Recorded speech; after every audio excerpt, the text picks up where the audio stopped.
Skills in 3 buckets. So skills, building your skills inventory, rewiring your thinking, and then the AI prompts. One of the things you need to think about is how the concept of what I call RUM or run. So if you're looking from a career progression perspective, you typically look to reskill, upskill, or multi-skill. So in other words, you might be a junior line manager now and you're wanting to become an executive in internal audit, as an example.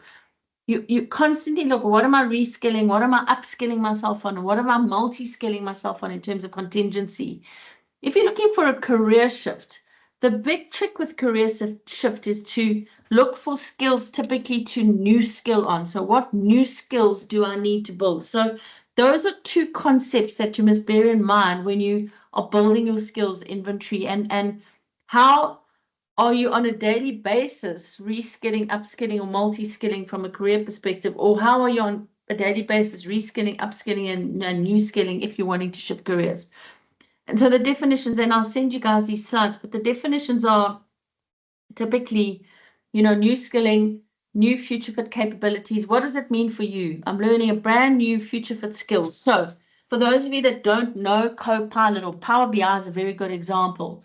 Learn Power BI, how am I reskilling? In other words, my role might change or disappear. Your story about the attorneys. And if it's changing or disappearing, how am I reskilling to make sure that I'm employable, future fit?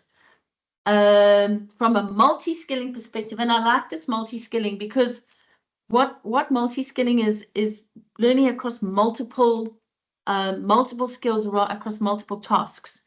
So don't just learn Copilot, learn chats, learn some of these other tools that you've got internally, the CRM Dynamics, those kind of things.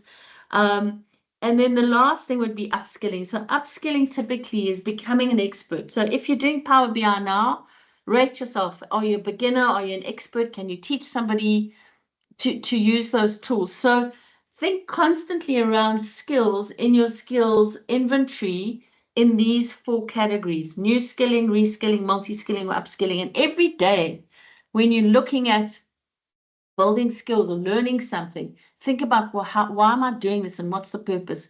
And is it any one of these 4 elements? So that's something to think about from a skills inventory perspective.